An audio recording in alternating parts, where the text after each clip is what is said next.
നമസ്കാരം. വെളിച്ചം ചാനലിലേക്ക് സ്വാഗതം. 2025 മാർച്ച് 24, 25, 26 തീയതികളിലെ ദിനഫലങ്ങൾ, രാശിഫലങ്ങളാണ് ഇതിൽ പറയുന്നത്. 12 രാശിക്കാരെക്കുറിച്ചും പറയുന്നുണ്ട്. ഒരു ദിവസം മിനിമം നമ്മൾ അറിഞ്ഞിരിക്കേണ്ട ജ്യോതിഷ വിവരങ്ങളാണ് ഇതിൽ പൊതുവെ പറയുന്നത്. ഇതിൻ്റെ കറക്റ്റ് ടൈമിങ് പറയുകയാണെങ്കിൽ മാർച്ച് 24 രാവിലെ 10:24 AM മുതൽ മാർച്ച് 26 വൈകിട്ട് 3:14 PM വരെ ഉള്ള കാലയളവിലാണ് ഈ ഫലങ്ങൾ അനുഭവവേദ്യമാകുന്നത്. പിന്നെ ഒരു കാര്യം എല്ലാ ദിവസവും പറയുന്നുണ്ട്, അത് പറയാം. അതായത് ജ്യോതിഷം പറയുന്നതിന് ദക്ഷിണ കൊടുക്കുന്ന ഒരു ആചാരമുണ്ട്. ദക്ഷിണ കൊടുത്തില്ലെങ്കിലും വലിയ കുഴപ്പമൊന്നുമില്ല. പക്ഷേ ഒരു 1-2% ഫലപ്രാപ്തി കുറയും ദക്ഷിണ കൊടുത്തില്ലെങ്കിൽ. ഞങ്ങൾ പണമായിട്ട് ദക്ഷിണ ചോദിക്കുന്നില്ല. പകരം ഞങ്ങളുടെ ചാനൽ ദയവായി സബ്സ്ക്രൈബ് ചെയ്യുക. നിങ്ങളുടെ സബ്സ്ക്രിപ്ഷൻ ദക്ഷിണയായി കരുതി ഞങ്ങൾ ഫലം പറയാം. നേരത്തെ സബ്സ്ക്രൈബ് ചെയ്തവർ ദയവായി ലൈക്ക്, ഷെയർ, കമൻറ്റ് തുടങ്ങിയവ കൊണ്ട് ഞങ്ങൾക്ക് പ്രോത്സാഹനം തരിക. ആദ്യം മേടം രാശി. മേടം രാശി എന്ന് പറയുമ്പോൾ അശ്വതി, ഭരണി, കാർത്തിക ആദ്യ പാദം. മേടം രാശിക്ക് ഗുണാധിക്യമാണ് കാണുന്നത്. 6 ഗ്രഹങ്ങൾ അനുകൂലമായിട്ട് നിൽക്കുന്നു. എങ്കിലും സൂര്യൻ, ബുധൻ, സർപ്പം ഇവ 3 പ്രതികൂലങ്ങളാണ്.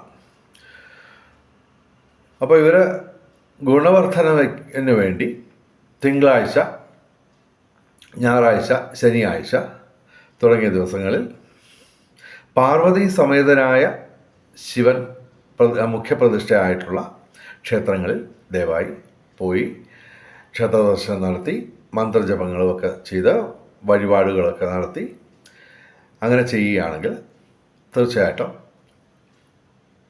ഇവരുടെ ഈ ഗുണാധിക്യം ഉള്ള ഈ അവസ്ഥ പരമാവധി അതിൻ്റെ പെർഫെക്ഷനോടുകൂടി നിങ്ങൾക്ക് നേടിയെടുക്കാൻ പറ്റും. ഗുണാധിക്യം വർദ്ധിപ്പിക്കാൻ പറ്റും. അതുപോലെ തന്നെ സർപ്പം അഥവാ രാഹു നിങ്ങൾക്ക് ഇവിടെ വ്യയസ്ഥാനത്ത്, നഷ്ടസ്ഥാനത്ത് നിൽക്കുകയാണ്. അപ്പോൾ അത് കാരണം ഇൻവെസ്റ്റ്മെൻറ്റുകൾ കഴിവതും വളരെയധികം ശ്രദ്ധിച്ച് മാത്രം നടത്തുക. കാരണം ഇവിടെ 12ാം ഭാവത്തിൽ വ്യയസ്ഥാനത്ത് 4 ഗ്രഹങ്ങളാണ് കൂടിച്ചേർന്ന് നിൽക്കുന്നത്. അത് നഷ്ടത്തെ ആണ് പൊതുവെ സൂചിപ്പിക്കുന്നത്. അപ്പോൾ പണമിടപാടുകൾ വളരെയധികം ശ്രദ്ധിച്ച് കൈകാര്യം ചെയ്യുക. അതുപോലെ തന്നെ പറ്റുമെങ്കിൽ അതൊക്കെ മറ്റ് അവസരങ്ങളിലേക്ക് മാറ്റിവെക്കാനും ശ്രമിക്കുക. ഇവർക്ക് സൂര്യൻ, ബുധൻ, സർപ്പം ഇവ പ്രതികൂലമാണെങ്കിലും ബാക്കിയുള്ള 6 ഗ്രഹങ്ങൾ ഇവർക്ക് അനുകൂലമായിട്ട് നിൽക്കുകയാണ്. പ്രത്യേകിച്ച് വ്യാഴം, ശനി, ചൊവ്വ തുടങ്ങിയ ഗ്രഹങ്ങൾ ഇവർക്ക് അനുകൂലങ്ങളാണ്. അതിൽ തന്നെ ശനി 11ാം ഭാവത്തിൽ ലാഭസ്ഥാനത്ത് നിൽക്കുന്നതിനാൽ സർവകാര്യ വിജയം. അതുപോലെ സാങ്കേതിക രംഗത്ത് ഇവർക്ക് വിസ്മയങ്ങൾ സൃഷ്ടിച്ച് നേട്ടങ്ങൾ കൊയ്യാനാവും. പിന്നെ വ്യാഴം 2ാം ഭാവത്തിൽ ധനസ്ഥാനത്ത് നിൽക്കുന്നു. അപ്പോൾ ധനവരവിന് ഒരു കുറവും കാണില്ല. അതുപോലെ ശുക്രനും ഇവിടെ അനുകൂലമാണ്. അപ്പോൾ തീർച്ചയായിട്ടും ധനവരവ് ഉണ്ടാവും. പിന്നെ പൊതുവേ ഇവർക്ക് ഗൃഹലാഭം, ദൈവാധീനം, അതുപോലെ തന്നെ വാഹനലാഭം. കാരണം ചൊവ്വയും ശനിയും വ്യാഴവും അനുകൂലമാണ്. അപ്പോൾ തീർച്ചയായിട്ടും വാഹനലാഭം ഉറപ്പാണ്. അതുവഴി തീർത്ഥയാത്രകൾക്കൊക്കെ അവസരമൊരുങ്ങും. അതുപോലെ തന്നെ ഭക്ഷണസുഖം, ശയനസുഖം ഇവയൊക്കെ ലഭിക്കും. പൊതുവെ സർവ്വവിധ സൗഭാഗ്യം ഇവർക്ക് ഉണ്ടാവും. അതുപോലെ തന്നെ പ്രതിഷ്ഠയുള്ള ക്ഷേത്രങ്ങളിൽ ഇവർ 100 പാല് നടത്തുക. അതുപോലെ തന്നെ പുള്ളവും പാട്ട് പാടിക്കുക. അതുപോലെ തന്നെ ഇവർക്ക് ചൊവ്വ അനുകൂലമായതിനാൽ, 3ാം ഭാവത്തിൽ അനുകൂലമായതിനാൽ ഇവർക്ക് വാഹനലാഭത്തിന് പുറമെ ഭൂമി ക്രയവിക്രയങ്ങളുടെ ധനവരവുണ്ടാവും. കൃഷി റിയൽ എസ്റ്റേറ്റ് മേഖലയിൽ നേട്ടമുണ്ടാവും. പൊതുരംഗത്തും രാഷ്ട്രീയ രംഗത്തും ഇവർക്ക് ഉയർച്ചയുണ്ടാവും. അത് ശനി, വ്യാഴം, ചൊവ്വ ഇത് മൂന്നും ഒരുമിച്ച് അനുകൂലമായതിനാൽ തീർച്ചയായിട്ടും പൊതുരംഗത്ത് ജനസമ്മതി ഉണ്ടാവും. പിന്നെ നിയമ പ്രശ്നങ്ങൾ ഉണ്ടാവുമെങ്കിലും അതൊക്കെ മറികടക്കാൻ ഇവർക്ക് പറ്റും. പൊതുവെ മേടം രാശിക്ക് ഗുണാധിക്യമാണ് ഞങ്ങൾ പ്രവചിക്കുന്നത് ഈ 3 ദിവസം, ഈ 2.25 ദിവസം. ഓക്കെ, ഇനി ഇടവൻ രാശി. ഇടവൻ രാശി എന്ന് പറയുമ്പോൾ കാർത്തിക അവസാനം 3 പാദം, രോഹിണി, മകയിരം ആദ്യ 2 പാദം. ഇടവൻ രാശിക്ക് ഗുണാധിക്യമാണ് കാണുന്നത്. ചന്ദ്രൻ അനുകൂലമല്ല എങ്കിലും ഇവർക്ക് ഭാഗ്യസ്ഥാനത്ത് ചന്ദ്രനുണ്ട് എങ്കിലും അത് ഗുണദോഷ സമ്മിശ്രമായിട്ടുള്ള ഫലമാണ് തരുന്നത്. പിന്നെ ഇവർക്ക് സൂര്യൻ, ബുധൻ, സർപ്പം, ശുക്രൻ ഇവ 11ാം ഭാവത്തിൽ ലാഭസ്ഥാനത്ത് നിൽക്കുകയാണ്. അപ്പോൾ വിവിധ സ്രോതസ്സിൽ നിന്നും ധനവരവുണ്ടാവും, ഉറപ്പാണ്. അതുപോലെ തന്നെ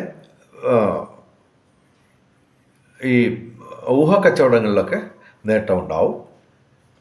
പിന്നെ ശനി, കണ്ടകശനി ആണെങ്കിലും കർമ്മഭാവത്തിൽ സ്വക്ഷേത്രപരമായിട്ട് ശനി നിൽക്കുന്നതിനാൽ തൊഴിൽ ലാഭം ഉണ്ടാവും. അതുകൂടാതെ സൂര്യൻ ഇവിടെ 11ാം ഭാവത്തിൽ ലാഭസ്ഥാനത്ത് നിൽക്കുകയാണ്. അപ്പോൾ തീർച്ചയായിട്ടും തൊഴിൽ ലാഭം, തൊഴിൽ നേട്ടം, തൊഴിൽ രംഗത്ത് അസാമാന്യമായിട്ടുള്ള നേട്ടങ്ങൾ ഈ മാസം മുഴുവൻ, അതായത് മീനമാസം മുഴുവൻ ഇവർക്ക് തൊഴിൽ ലാഭം ഉണ്ടാവും. അതുപോലെ പിതൃഗുണം, സന്താന നേട്ടം ഒക്കെ പ്രതീക്ഷിക്കാം. അതുപോലെ ബുധനും ശുക്രനും ഒരുമിച്ച് 11ാം ഭാവത്തിൽ ലാഭസ്ഥാനത്ത് നിൽക്കുന്നതിനാൽ തീർച്ചയായിട്ടും കലാസാഹിത്യ രംഗത്തും ബൗദ്ധിക രംഗത്തും വിദ്യാഭ്യാസ രംഗത്തും ഉയർച്ച ഉണ്ടാവും. പരീക്ഷ ഇൻ്റർവ്യൂവിലൊക്കെ വിജയമുണ്ടാവും. വിവിധ സ്രോതസ്സിൽ നിന്ന് ധനവരവ്, ബന്ധങ്ങൾ ഊഷ്മളമാവും, അതുവഴി നേട്ടങ്ങളുണ്ടാവും. പിന്നെ ഊഹക്കച്ചവടങ്ങളിൽ നേട്ടമുണ്ടാവും. കാര്യം സർപ്പം അഥവാ രാഹു ആണ് ഈ ചൂതുകളി, അതുപോലെ തന്നെ ഊഹക്കച്ചവടം, അതുപോലെ തന്നെ ഓഹരി വിപണി, ലോട്ടറി തുടങ്ങിയ കാര്യങ്ങളിലൊക്കെ അനുകൂലമായിട്ടുള്ള അവസരങ്ങൾ ഉണ്ടാക്കുന്നത്. തീർച്ചയായിട്ടും ഇടവൻ രാശിക്ക് നേട്ടങ്ങളുടെ ദിവസങ്ങളാണ്. അതുപോലെ തന്നെ ഇൻവെസ്റ്റ്മെൻറ്റുകൾക്കൊക്കെ പറ്റിയ അവസരങ്ങളാണ്. കാര്യം 11ാം ഭാവത്തിൽ ലാഭസ്ഥാനത്ത് 4 ഗ്രഹങ്ങളുടെ ഒരു ചതുർഗ്രഹ യോഗം വരുന്നു. തീർച്ചയായിട്ടും ഇവർക്ക് വിവിധ സ്രോതസ്സിൽ നിന്ന് ധനവരവുണ്ടാവും. അത് ബുദ്ധിപൂർവ്വം വിവേകപൂർവ്വം അത് ഇൻവെസ്റ്റ് ചെയ്യാൻ ശ്രമിക്കുക. ഇനി മിഥുനം രാശി. മിഥുനം രാശി എന്ന് പറയുമ്പോൾ മകയിരം അവസാനം 2 പാദം, തിരുവാതിര, പുണർദം ആദ്യ 3 പാദം. മിഥുനം രാശിക്ക് ഗുണദോഷ സമ്മിശ്രമാണ് എങ്കിലും ഇവർക്ക് ചൊവ്വ, വ്യാഴം, ചന്ദ്രൻ ഇവ പ്രതികൂലങ്ങളാണ്. ചൊവ്വാഴ്ച മുരുകക്ഷേത്രത്തിൽ പോവുക, വഴിപാടുകൾ നടത്തുക, പാലഭിഷേകം, ഭസ്മാഭിഷേകം തുടങ്ങിയവയൊക്കെ ചെയ്യുക. അതുപോലെ തന്നെ വ്യാഴാഴ്ച മഹാവിഷ്ണു ക്ഷേത്രത്തിൽ പാൽപ്പായസം കഴിപ്പിക്കുക. അതുപോലെ തന്നെ മറ്റ് അർച്ചനകൾക്ക് പുറമെ തുളസിമാല നിങ്ങളുടെ കഴിവിനനുസരിച്ച് ഏറ്റവും വലുത് ഒരെണ്ണം മഹാവിഷ്ണുവിന് സമർപ്പിക്കുക. അപ്പോൾ വ്യാഴത്തിൻ്റെ ആ പ്രതികൂലാവസ്ഥ നിയന്ത്രണ വിധേയമാകും. പിന്നെ ഇവർക്ക് അനുകൂലമായിട്ട് നിൽക്കുന്ന പ്രധാനപ്പെട്ട ഗ്രഹങ്ങൾ സൂര്യനും ബുധനുമാണ്. കർമ്മസ്ഥാനത്ത് സൂര്യനും ബുധനും ബുധാദിത്യ യോഗം രൂപീകരിച്ച് നിൽക്കുകയാണ്. അപ്പോൾ തീർച്ചയായിട്ടും ഇവർക്ക് തൊഴിൽ ലാഭം, തൊഴിൽ നേട്ടം ഇവർക്ക് ഈ മീനമാസം മുഴുവൻ ഉണ്ടാവും. അതുപോലെ പിതൃഗുണം, സന്താന നേട്ടം, ബൗദ്ധിക രംഗത്ത് നേട്ടങ്ങൾ ഇവയൊക്കെ പ്രതീക്ഷിക്കാം. മിഥുനം രാശിക്ക് ഗുണദോഷ സമ്മിശ്രമാണ്. ഇനി കർക്കിടകം രാശി. കർക്കിടകം രാശി എന്ന് പറയുമ്പോൾ പുണർദം അവസാന പാദം, പൂയം, ആയില്യം. കർക്കിടകം രാശിക്ക് ഗുണാധിക്യമാണ് കാണുന്നത് എങ്കിലും ശനി അഷ്ടമശനിയായിട്ട് നിൽക്കുന്നു എങ്കിലും അവിടെ ഇവർക്കൊരു ആനുകൂല്യം ഉള്ളത്, അഷ്ടമശനി ആണെങ്കിലും ശനി സ്വക്ഷേത്ര ബലവാനായിട്ട് നിൽക്കുന്നതുകൊണ്ട് അമിതമായ രീതിയിൽ ശനിദോഷം വരില്ല. അതുമാത്രമല്ല, 11ാം ഭാവത്തിൽ ലാഭസ്ഥാനത്ത് വ്യാഴം ഉണ്ടായതുകൊണ്ട് ഈ ശനിയുടെ ഈ ശനിദോഷമൊക്കെ ഒരു വളരെ വലിയ ഒരു അളവിൽ തന്നെ ഇവർക്ക് മറികടക്കാൻ പറ്റും. പിന്നെ ഇവർക്ക് 5 ഗ്രഹങ്ങൾ അനുകൂലമാണ്. ശുക്രൻ, വ്യാഴം, ചന്ദ്രൻ, സർപ്പം, ശിഖി ഇവയൊക്കെ അനുകൂലങ്ങളാണ്. ശനിയും ചൊവ്വയും പ്രതികൂലങ്ങൾ. അപ്പോൾ ശനിയാഴ്ച അയ്യപ്പ ക്ഷേത്രത്തിൽ നീരാഞ്ജനം നടത്തുക, ശിവക്ഷേത്രത്തിൽ ജലധാര നടത്തുക, ചൊവ്വാഴ്ച മുരുകക്ഷേത്രത്തിൽ പാലഭിഷേകം, ഭസ്മാഭിഷേകം ഇവ നടത്തുക. തീർച്ചയായിട്ടും ഈ കർക്കിടകം രാശിക്ക് ഗുണാധിക്യമാണ് കാണുന്നത്. 5 ഗ്രഹങ്ങൾ അനുകൂലമാണ്. ഇനി ചിങ്ങം രാശി, മകം, പൂരം, ഉത്രം, ആദ്യപാദം. ഇവർക്ക് ചിങ്ങം രാശിക്ക് ഗുണദോഷ സമ്മിശ്രമാണ്. പ്രതികൂലങ്ങളായിട്ട് നിൽക്കുന്ന സൂര്യൻ, സർപ്പം ഇവ പ്രതികൂലങ്ങളാണ്. അത് അഷ്ടമത്തിൽ വരികയാണ്. അപ്പോൾ തൊഴിൽ രംഗത്ത് ഇവർക്ക് അല്പം പ്രയാസങ്ങളൊക്കെ നേരിടേണ്ടി വരും. പാർവതി സമേതനായ ശിവക്ഷേത്രത്തിൽ ഞായറാഴ്ച, തിങ്കളാഴ്ച, ശനിയാഴ്ച ഈ ദിവസങ്ങളിൽ പോയി വഴിപാടുകൾ നടത്തുക. ശിവന് വഴിപാടുകൾ നടത്തുക. ജലധാര, ഭസ്മാഭിഷേകം, അതുപോലെ തന്നെ കരിക്ക് കൊണ്ട് അഭിഷേകം ചെയ്യുന്നത് വളരെ ഉത്തമമാണ്. അതുപോലെ തന്നെ സർപ്പം, രാഹു ഇവർക്ക് പ്രതികൂലമായിട്ട് നിൽക്കുകയാണ് അഷ്ടമത്തിൽ. അപ്പോൾ അത് സർപ്പപ്രതിഷ്ഠയുള്ള ക്ഷേത്രങ്ങളിൽ 100 പാല് നടത്തുക. അതുപോലെ തന്നെ പുള്ളവും പാട്ട് പാടിക്കുക. അത് കഴിവതും ആയില്യം വരുന്ന ദിവസങ്ങളിലായാൽ നല്ലത്, ഏറ്റവും ഉത്തമം. ഇവർക്ക് 4 ഗ്രഹങ്ങൾ അനുകൂലമായിട്ട് നിൽക്കുന്നു. പ്രത്യേകിച്ച് ചൊവ്വ 11ാം ഭാവത്തിൽ ലാഭസ്ഥാനത്ത് നിൽക്കുന്നു. അപ്പോൾ ഇവർക്ക് ഭൂമി ക്രയവിക്രയങ്ങളിലൂടെ നേട്ടമുണ്ടാവും. രാഷ്ട്രീയ രംഗത്തും പൊതുരംഗത്തും ഉയർച്ചയുണ്ടാവും. അതുപോലെ തന്നെ നിയമകാര്യങ്ങളിൽ അനുകൂലമായിട്ടുള്ള വിധിയുണ്ടാവും. പൊതുവെ വാഹന ലാഭം പ്രതീക്ഷിക്കാം. ബുധനും ശുക്രനും അനുകൂലമായതിനാൽ ഇവർക്ക് കലാസാഹിത്യ രംഗത്തും ബൗദ്ധിക രംഗത്തും വിദ്യാഭ്യാസ രംഗത്തും ഉയർച്ചയുണ്ടാവും. പരീക്ഷ ഇൻ്റർവ്യൂവിലൊക്കെ വിജയമുണ്ടാവും. വിവിധ സ്രോതസ്സിൽ നിന്ന് ധനവരവ്, ബന്ധങ്ങൾ ഊഷ്മളമാവും. അതുവഴി ഇവർക്ക് നേട്ടമുണ്ടാവും. ചിങ്ങം രാശിക്ക് ഗുണദോഷ സമ്മിശ്രമാണ്. ഇനി കന്നിരാശി. കന്നിരാശി എന്ന് പറയുമ്പോൾ ഉത്രം അവസാന 3 പാദം, അത്തം, ചിത്തിര ആദ്യ 2 പാദം. ഉത്രം അവസാന 3 പാദം, അത്തം, ചിത്തിര ആദ്യ 2 പാദം. കന്നിരാശിക്ക് ഗുണാധിക്യമാണ് കാണുന്നത്. ഇവിടെ ഇവർക്ക് കേതു ഒഴിച്ച് ബാക്കിയൊക്കെ ഉള്ള ഗ്രഹങ്ങൾ പൊതുവെ ഗുണാധിക്യം നൽകുകയും അതുപോലെ തന്നെ ചിലതൊക്കെ ഗുണദോഷ സമ്മിശ്രമായിട്ടുള്ള ഫലങ്ങളും തരും. അപ്പോൾ പ്രതികൂലങ്ങളായിട്ടുള്ള ഗ്രഹങ്ങൾ കുറവാണ്. അതേസമയം ശനി, വ്യാഴം, ചൊവ്വ ഇത് 3ഉം അനുകൂലവുമാണ്, ഡയറക്റ്റായിട്ട് അനുകൂലമാണ്. അപ്പോൾ അതാണ് ഇവരുടെ ഹൈലൈറ്റ് എന്ന് പറയുന്നത്. അപ്പോൾ ശനി, വ്യാഴം, ചൊവ്വ ഇത് 3ഉം ഒരുമിച്ച് അനുകൂലമായതിനാൽ പൊതുരംഗത്തും രാഷ്ട്രീയ രംഗത്തും ഉയർച്ച ഉണ്ടാവും. അതുപോലെ തന്നെ വാഹനലാഭം ഉറപ്പാണ്. അതുപോലെ തന്നെ ഇവർക്ക് തീർത്ഥയാത്രകൾക്ക് അവസരമൊരുങ്ങും. അതുപോലെ തന്നെ നിയമ പ്രശ്നങ്ങൾ ഉണ്ടാകുമെങ്കിലും അത് ഇവർക്ക് മറികടക്കാൻ പറ്റും. വ്യാഴം അനുകൂലമായിട്ട് നിൽക്കുന്നു. ഭാഗ്യസ്ഥാനത്ത് 9ാം ഭാവത്തിൽ ഭാഗ്യസ്ഥാനത്ത് വ്യാഴം നിൽക്കുന്നു. ശയനസുഖം, ഭക്ഷണസുഖം, വാഹനലാഭം, അതുപോലെ തന്നെ ഗൃഹലാഭം, പൊതുവെ സർവ്വവിധ സൗഭാഗ്യം. അതുപോലെ ശനി അനുകൂലമാണ്, 6ാം ഭാവത്തിൽ അനുകൂലമാണ്. അപ്പോൾ ഇവർക്ക് സർവകാര്യ വിജയം, സാങ്കേതിക രംഗത്ത് വിസ്മയങ്ങൾ സൃഷ്ടിച്ച് നേട്ടങ്ങൾ കൊയ്യാൻ പറ്റും. പൊതുവെ 3 ഗ്രഹങ്ങൾ മാത്രമാണ് ഇവർക്ക് ഡയറക്റ്റായിട്ട് അനുകൂലമായിട്ടുള്ളതെങ്കിലും പ്രതികൂലങ്ങളായിട്ടുള്ള ഗ്രഹങ്ങൾ വളരെ കുറവാണ്. അതുകൂടാതെ അനുകൂലമായിട്ടുള്ള ഗ്രഹങ്ങളെന്ന് പറയുമ്പോൾ നല്ല ഇടിവെട്ട് ഗ്രഹങ്ങളാണ് എല്ലാം അനുകൂലമായിട്ടുള്ളത്. അപ്പോൾ ചുരുക്കത്തിൽ കന്നിരാശിക്ക് ഞങ്ങൾ ഗുണാധിക്യം ഉള്ള ദിവസങ്ങളായി പ്രവചിക്കുന്നു. ഇനി തുലാം രാശി. തുലാം രാശി എന്ന് പറയുമ്പോൾ ചിത്തിര അവസാന 2 പാദം, ചോതി വിശാഖം ആദ്യ 3 പാദം. തുലാം രാശിക്ക് ഗുണാധിക്യമാണ് കാണുന്നത്.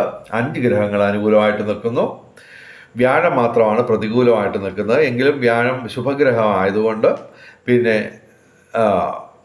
വ്യാഴം ഇവരുടെ ധനസ്ഥാനത്തേക്ക് 2ാം ഭാവത്തിലേക്ക് ദൃഷ്ടി ചെയ്യുന്നതിനാലും അതൊരു ഗുണദോഷ സമ്മിശ്രമായിട്ട് നമുക്ക് അല്പം അതിൻ്റെ ദോഷാധിക്യത്തിൻ്റെ കാഠിന്യം കുറച്ച് ഉണ്ടാവുള്ളൂ എന്ന് പറയാം. എങ്കിലും ബാക്കിയുള്ള ഗ്രഹങ്ങളൊക്കെ ഗുണാധിക്യമോ അല്ലെങ്കിൽ ഗുണദോഷ സമ്മിശ്രമമായ ഫലങ്ങളാണ് തരുന്നത്. ഇവിടെ ചന്ദ്രൻ അനുകൂലമല്ലെങ്കിലും ശനി, സൂര്യൻ, ബുധൻ, സർപ്പം, ശിഖി ഇവയൊക്കെ അനുകൂലമായിട്ട് നിൽക്കുകയാണ്. അപ്പോൾ പ്രതികൂലങ്ങളായിട്ടുള്ള ഗ്രഹങ്ങൾ തീരെ കുറവും അനുകൂലങ്ങളായിട്ടുള്ള ഗ്രഹങ്ങൾ വളരെയധികം ഉണ്ട് താനും. അതുമാത്രമല്ല, ഇവർക്ക് മാർച്ച് 29 രാത്രിയിൽ ഈ ശനി അനുകൂലമായിട്ട് വരുന്ന ഒരു അവസ്ഥയുണ്ട്. അപ്പോൾ അതിൻ്റെ ഒരു അനുരണനങ്ങൾ ഇവർക്ക് ഇപ്പോഴേ അനുഭവിച്ച് തുടങ്ങാൻ പറ്റും. അപ്പോൾ ഇവർക്ക് തീർച്ചയായിട്ടും വലിയൊരു കാലഘട്ടം തന്നെ, ഏകദേശം 2.5 വർഷത്തോളം കാലം ഇവർക്ക് ഗുണാധിക്യം ഉള്ള ദിവസങ്ങളായിട്ട് വരാനുള്ള സാധ്യതയാണ് ഞങ്ങൾ കാണുന്നത്. അതുപോലെ തന്നെ സൂര്യൻ, ബുധനും അനുകൂലമാണ്. അപ്പോൾ തൊഴിൽ ലാഭം, മീനമാസം മുഴുവൻ ഇവർക്ക് തൊഴിൽപരമായിട്ട് നേട്ടം ഉണ്ടാവും, പിതൃഗുണം ഉണ്ടാവും, അതുപോലെ സന്താന നേട്ടം ഉണ്ടാവും. പിന്നെ ശനി 5ാം ഭാവത്തിൽ വലിയ രീതിയിൽ നേട്ടങ്ങൾ തരില്ലെങ്കിലും ഇവിടെ സ്വക്ഷേത്രപരമായിട്ട് ശനി നിൽക്കുന്നതുകൊണ്ട് നേട്ടങ്ങൾ പ്രതീക്ഷിക്കാം. ശനിയുടെ അനുഗ്രഹം കൂടുതൽ ഇനി വരാൻ ഉള്ളതാണ്. അത് ഒഫീഷ്യലായിട്ട് വരാൻ ഉള്ള താമസമേ ഉള്ളൂ. അപ്പോൾ അവർക്ക് സർവകാര്യ വിജയം, പൊതുവെ എല്ലാ കാര്യത്തിലും എന്ത് ചെയ്താലും അതിനൊരു വിജയസാധ്യത നിലനിൽക്കുകയാണ്. അപ്പോൾ അതുപോലെ തന്നെ സാങ്കേതിക മികവ് കൊണ്ട് ഇവർക്ക് അത്ഭുതങ്ങൾ സൃഷ്ടിച്ച് നേട്ടങ്ങൾ കൊയ്യാൻ പറ്റും. ബൗദ്ധിക രംഗത്ത് ഉയർച്ച ഉണ്ടാവും. പിന്നെ ഊഹക്കച്ചവടങ്ങളിലും നേട്ടം ഉണ്ടാവും. തുലാം രാശിക്ക് ഗുണാധിക്യമാണ് ഞങ്ങൾ പ്രവചിക്കുന്നത്. ഇനി വൃശ്ചികം രാശി. വിശാഖം അവസാന പാദം, അനിഴം തൃക്കേട്ട. വൃശ്ചികം രാശിക്ക് ഗുണാധിക്യമാണ് കാണുന്നത്. 5 ഗ്രഹങ്ങൾ അനുകൂലമാണ്. എങ്കിലും ശനിയും ചൊവ്വയും ഇവർക്ക് പ്രതികൂലങ്ങളായിട്ട് നിൽക്കുന്നു. അപ്പോൾ ചൊവ്വ അഷ്ടമത്തിലാണ്. അപ്പോൾ പ്രധാനമായിട്ടും ഇവർ ശ്രദ്ധിക്കേണ്ടത് അഗ്നിയുമായിട്ട് ബന്ധപ്പെട്ട അപകടങ്ങൾ ഉണ്ടാകാനുള്ള സാധ്യതയുണ്ട്. അതുപോലെ തന്നെ വാഹനമൊക്കെ സൂക്ഷിച്ചോടിക്കുക. അതുപോലെ തന്നെ ഇവർക്ക് ശനി കണ്ട ശനിയാണ് 4ാം ഭാവത്തിൽ ശനി. എങ്കിലും വലിയ ദോഷങ്ങളൊന്നും വരില്ല. കാരണം സ്വക്ഷേത്ര ബലവാനായ ശനി വലിയ ദോഷമൊന്നും ഉണ്ടാക്കില്ല. ബാക്കിയുള്ള ഗ്രഹങ്ങളിൽ 5 ഗ്രഹങ്ങൾ ഡയറക്റ്റായിട്ട് അനുകൂലമാണ്. പ്രത്യേകിച്ച് കേതു 11ാം ഭാവത്തിൽ ലാഭസ്ഥാനത്ത് വയ്ക്കുന്നു. അപ്പോൾ സ്വാഭാവികമായിട്ടും 5ൽ നിൽക്കുന്ന സർപ്പം അഥവാ രാഹു നേട്ടങ്ങൾ ഇവർക്ക് കൊടുക്കും. ഊഹക്കച്ചവടങ്ങളിൽ നേട്ടം ഉണ്ടാവാം. അതുപോലെ തന്നെ ബന്ധങ്ങൾ ഊഷ്മളമാവും. അതാണ് പ്രധാനമായിട്ടും ഇവർക്ക് ഒരു ഹൈലൈറ്റായിട്ട് നമുക്ക് പറയാൻ പറ്റുന്നത്. 7ാം ഭാവത്തിൽ വ്യാഴമുണ്ട്, ശുക്രനും അനുകൂലമാണ്. അപ്പോൾ വ്യാഴവും ശുക്രനും അനുകൂലമായതിനാൽ ഇവർക്ക് ബന്ധങ്ങൾ സുദൃഢമാവും. അത് ദാമ്പത്യ ബന്ധമായാലും സുഹൃത്ത് ബന്ധമായാലും ബിസിനസ് ബന്ധമായാലും ഏത് തരത്തിലുള്ള ബന്ധമായാലും അതൊക്കെ തന്നെ ബന്ധങ്ങൾ സുദൃഢമാവുകയും ഊഷ്മളമാവുകയും ചെയ്യും. അത് മാത്രമല്ല ഇവർക്ക് അതുവഴി നേട്ടങ്ങൾ ഉണ്ടാക്കാനും പറ്റും. അതുപോലെ തന്നെ വിവാഹം കാത്തു നിൽക്കുന്ന യുവതി യുവാക്കൾക്ക് നേട്ടം ഉണ്ടാകാനുള്ള സാധ്യതയും ഇവിടെ കാണുന്നു. വിവിധ സ്രോതസ്സുകളിൽ നിന്ന് ധനവരവുണ്ടാവും. പൊതുവെ വൃശ്ചികം രാശിക്ക് ഗുണാധിക്യമാണ് ഞങ്ങൾ പ്രവചിക്കുന്നത്. ഇനി ധനുരാശി. ധനുരാശി എന്ന് പറയുമ്പോൾ മൂലം, പൂരാടം, ഉത്രാടം, ആദ്യപാദം. ധനുരാശിക്ക് ഗുണദോഷ സമ്മിശ്രമായിട്ട് ഞങ്ങൾ പറയുന്നു. വ്യാഴം ഇവർക്ക് പ്രതികൂലമായിട്ട് നിൽക്കുകയാണെങ്കിൽ ശുഭഗ്രഹമായതുകൊണ്ട് നമുക്ക് അല്പം ആനുകൂല്യം പ്രതീക്ഷിക്കാം. വലിയ ദോഷങ്ങളൊന്നും ഉണ്ടാവില്ല. പിന്നെ പൊതുവേ ഇവർക്ക്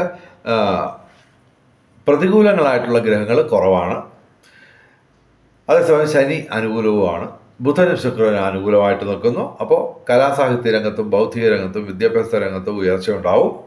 പരീക്ഷ ഇൻ്റർവ്യൂവിലൊക്കെ വിജയം ഉണ്ടാവും. അതിന് ഒരു പരിധി നമുക്ക് പറയേണ്ടി വരും. എന്നാൽ തന്നെയും പൊതുവെ ഇവർക്ക് പരീക്ഷയൊക്കെ മോശമല്ലാത്ത രീതിയിൽ ഇവർക്ക് മറികടക്കാൻ പറ്റും. ബന്ധങ്ങൾ സുദൃഢമാവും. അതുപോലെ തന്നെ വിവിധ സ്രോതസ്സിൽ നിന്ന് ധനവരവ്, പിന്നെ സർവകാര്യ വിജയം ഒരു പരിധി വരെ ഇവർക്ക് പറയാൻ പറ്റും. സാങ്കേതിക മികവ് കൊണ്ട് നേട്ടങ്ങൾ കൊയ്യാൻ പറ്റും. ഇനി മകരം രാശി. മകരം രാശി എന്ന് പറയുമ്പോൾ ഉത്രാടം അവസാന 3 പാദം, തിരുവോണം അവിട്ടം ആദ്യ 2 പാദം. മകരം രാശിക്ക് ഇടിവെട്ട് സൗഭാഗ്യമാണ് ഞങ്ങൾ പറയുന്നത്.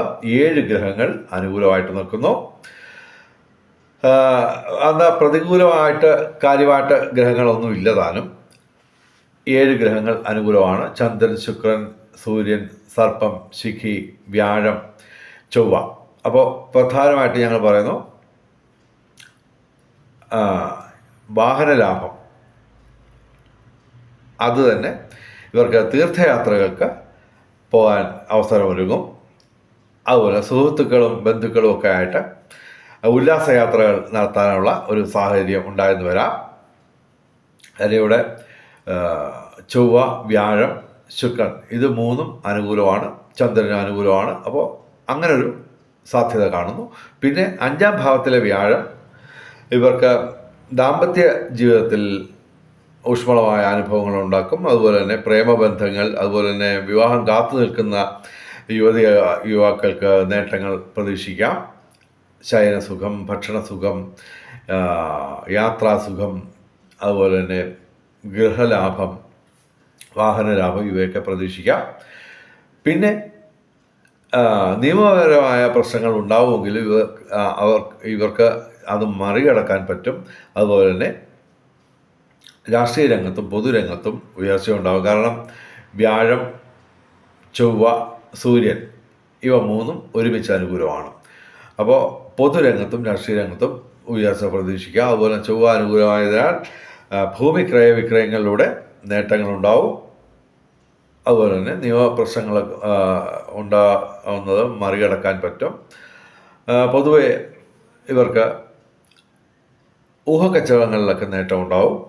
അതുപോലെ തന്നെ തൊഴിൽ ലാഭം, അത് ഈ മീനമാസം മുഴുവൻ ഇവർക്ക് തൊഴിൽപരമായിട്ട് നേട്ടമുണ്ടാവും. അതുപോലെ തന്നെ സന്താന ഗുണം, പിതൃഗുണം ഇവയൊക്കെ പ്രതീക്ഷിക്കാം. വിവിധ സ്രോതസ്സിൽ നിന്ന് ധനവരവ്, പൊതുവെ ബന്ധങ്ങൾ ഊഷ്മളമാവുകയും ചെയ്യും. അതുവഴി നേട്ടങ്ങൾ ഉണ്ടാക്കാനും പറ്റും. മകരം രാശിക്ക് ഇടിവെട്ട് സൗഭാഗ്യമാണ്. ഇനി കുംഭം രാശി. കുംഭം രാശി എന്ന് പറയുമ്പോൾ അവിട്ടം അവസാന 2 പാദം, ചതയം, പൂരിട്ടാതി ആദ്യ 3 പാദം. കുംഭം രാശിക്ക് ഗുണദോഷ സമ്മിശ്രമാണ്. ശനിയും കേതുവും പ്രതികൂലമായിട്ട് നിൽക്കുന്നു. ശനി പിന്നെ സ്വക്ഷേത്രപരമായിട്ട് ആയതുകൊണ്ട് വലിയ ദോഷമൊന്നും വരുത്തില്ല. ചന്ദ്രനും പ്രതികൂലമാണ്. എങ്കിലും ഇവർക്ക് 3 ഗ്രഹങ്ങൾ ഒഴിച്ച് ബാക്കി 6 ഗ്രഹങ്ങൾ ഇവർക്ക് അനുകൂലങ്ങളോ ഗുണദോഷ സമ്മിശ്രമായ ഫലങ്ങളാണ് തരുന്നത്. അപ്പോൾ നമുക്ക് ഇവർക്ക് ഗുണദോഷ സമ്മിശ്രമെന്ന് പ്രവചിക്കാം. ബുധനും ശുക്രനും ഇവിടെ അനുകൂലമായിട്ട് നിൽക്കുന്നു. അപ്പോൾ ഇവർക്ക് കലാസാഹിത്യ രംഗത്തും ബൗദ്ധിക രംഗത്തും വിദ്യാഭ്യാസ രംഗത്തും ഉയർച്ച ഒരു പരിധിവരെ പ്രതീക്ഷിക്കാം. പരീക്ഷ ഇൻ്റർവ്യൂ ഒക്കെ മോശമല്ലാത്ത രീതിയിൽ ഇവർക്ക് പെർഫോം ചെയ്യാൻ പറ്റും. വിവിധ സ്രോതസ്സിൽ നിന്ന് ധനവരവ് ഒരു പരിധിവരെ ഉണ്ടാവും. ബന്ധങ്ങളൊക്കെ നല്ല രീതിയിൽ നടക്കും. പൊതുവെ കുംഭം രാശിക്ക് ഗുണദോഷ സമ്മിശ്രമാണ്.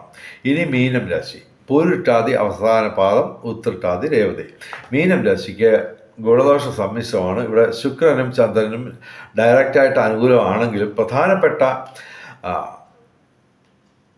പാപഗ്രഹങ്ങളെല്ലാം തന്നെ ഇവർക്ക് പ്രതികൂലങ്ങളാണ്. സൂര്യൻ, സർപ്പം, ചൊവ്വ, ശനി തുടങ്ങിയ പാപഗ്രഹങ്ങളൊക്കെ ഒരുമിച്ച് പ്രതികൂലമാണ്. ങ്ങളാണ്. അപ്പോൾ തീർച്ചയായിട്ടും ആഴ്ചയിൽ മുഴുവൻ എല്ലാ ദിവസവും പാർവതി സമേതനായ ശിവക്ഷേത്രത്തിൽ ദർശനം നടത്തി വഴിപാടുകൾ നടത്തുക. അതുപോലെ തന്നെ ശനിയാഴ്ച അയ്യപ്പന് ശാസ്താവിന് നീരാഞ്ജനം അർപ്പിക്കുക. അതുപോലെ തന്നെ ഞായറാഴ്ചയും തിങ്കളാഴ്ചയും ശിവക്ഷേത്രത്തിൽ ജലധാര നടത്തുക. സർപ്പപ്രതിഷ്ഠയുള്ള അമ്പലങ്ങളിൽ നൂറും പാലും അതുപോലെ തന്നെ ഈ പുള്ളുവൻ പാട്ടും പാടിക്കുക. അതുപോലെ തന്നെ ചൊവ്വാഴ്ച മുരുകക്ഷേത്രത്തിൽ പാലഭിഷേകം, ഭസ്മാഭിഷേകം തുടങ്ങിയ ചെയ്യുക. പൊതുവെ എല്ലാവരോടും ഞങ്ങൾ പറയുന്ന ഇതാണ്, ഈശ്വരനുമായിട്ട് ചേർന്ന് നിന്നുകഴിഞ്ഞാൽ ഏത് ദുര്യോഗവും നമുക്ക് ഗുണാധിക്യമുള്ള നിമിഷങ്ങളും ദിവസങ്ങളും മാസങ്ങളും വർഷങ്ങളുമായിട്ട് മാറ്റിയെടുക്കാൻ പറ്റും. അപ്പോൾ ഈശ്വരനെ വിട്ടുള്ള ഒരു കളി നമുക്ക് വേണ്ട. അപ്പോൾ ഇനി നമുക്ക് ഭാഗ്യ നമ്പറുകൾ നോക്കാം. 24/3/2025 9 ഏറ്റവും വലിയ ഭാഗ്യസംഖ്യ. 8, 6, 4, 2, 3 ഇവയും ഭാഗ്യസംഖ്യകളാണ്. 25/3/2025 1 ഏറ്റവും വലിയ ഭാഗ്യസംഖ്യ. 7, 5, 2, 3, 9 ഇവയും ഭാഗ്യസംഖ്യകളാണ്. 26/3/2025 2 ഏറ്റവും വലിയ ഭാഗ്യസംഖ്യ. 6, 8, 9, 3, 5 ഇവയും ഭാഗ്യസംഖ്യകളാണ്. ഇനി ബ്രഹ്മമുഹൂർത്തം നോക്കാം. 24, 25 തീയതികളിൽ രാവിലെ 4:50 AM മുതൽ രാവിലെ 5:38 AM വരെയാണ്. 24, 25 തീയതികളിൽ ബ്രഹ്മമുഹൂർത്തം. അഭിജിത്ത് മുഹൂർത്തം 24-ാം തീയതി ഉച്ചയ്ക്ക് 12:04 PM മുതൽ ഉച്ചയ്ക്ക് 12:52 PM വരെയാണ് 24-ാം തീയതി അഭിജിത്ത് മുഹൂർത്തം. 25-ാം തീയതി ഉച്ചയ്ക്ക് 12:03 PM മുതൽ 12:52 PM വരെ അഭിജിത്ത് മുഹൂർത്തമാണ് 25-ാം തീയതി. അഭിജിത്ത് മുഹൂർത്തത്തിലും ബ്രഹ്മമുഹൂർത്തത്തിലും പ്രധാനപ്പെട്ട കാര്യങ്ങൾ ചെയ്യാൻ ശ്രമിക്കുക. ബ്രഹ്മമുഹൂർത്തത്തിൽ പ്രാർത്ഥനകൾക്ക് പ്രാധാന്യം നൽകുക. രാഹു കാലം ഇനി 24-ാം തീയതി രാവിലെ 7:57 AM മുതൽ രാവിലെ 9:28 AM വരെയാണ് 24-ാം തീയതി രാഹുകാലം. 25-ാം തീയതി വൈകിട്ട് 3:28 PM മുതൽ വൈകിട്ട് 4:58 PM വരെയാണ് 25-ാം തീയതി രാഹുകാലം. രാഹുകാലത്ത് പ്രധാനപ്പെട്ട കാര്യങ്ങളിൽ നിന്ന് വിട്ടുനിൽക്കുക. അതുപോലെ തന്നെ യാത്രകൾ ഒഴിവാക്കുക. ഇനി ഭാഗ്യ നിറങ്ങൾ നോക്കാം. 24-ാം തീയതി തിങ്കളാഴ്ച നീല, 25-ാം തീയതി ചൊവ്വാഴ്ച ചുവപ്പ്, 26-ാം തീയതി ബുധനാഴ്ച പച്ച തുടങ്ങിയ നിറങ്ങൾ ഭാഗ്യ നിറങ്ങളായിട്ട് അനുഭവപ്പെടും. അതുപോലെ തന്നെ ഇവയുടെ ഇളം നിറങ്ങൾ അല്ലെങ്കിൽ ഈ നിറങ്ങൾ ഡിസൈനായിട്ടുള്ള വസ്ത്രങ്ങൾ ധരിച്ചാൽ ഭാഗ്യവർദ്ധന ഉണ്ടാവും. വെളിച്ചം ചാനലിൻ്റെ മുഴുവൻ പ്രേക്ഷകർക്കും സർവകാര്യ വിജയം, സർവവിധ സൗഭാഗ്യം, രാജകീയ സുഖഭോഗങ്ങൾ, അപ്രതീക്ഷിത ധനലാഭങ്ങൾ, അപ്രതീക്ഷിത സൗഭാഗ്യങ്ങൾ ഇവ ഗുരുവായൂരപ്പൻ അനുഗ്രഹിച്ചു തന്ന് എല്ലാവരുടെയും ജീവിതത്തിൽ വെളിച്ചവും ഐശ്വര്യവും സമ്പൽ സമൃദ്ധിയും വന്നു ചേരട്ടെ എന്ന് പ്രാർത്ഥിച്ചുകൊണ്ട് ഈ വീഡിയോ അവസാനിപ്പിക്കുന്നു. നമസ്കാരം, ശുഭദിനം.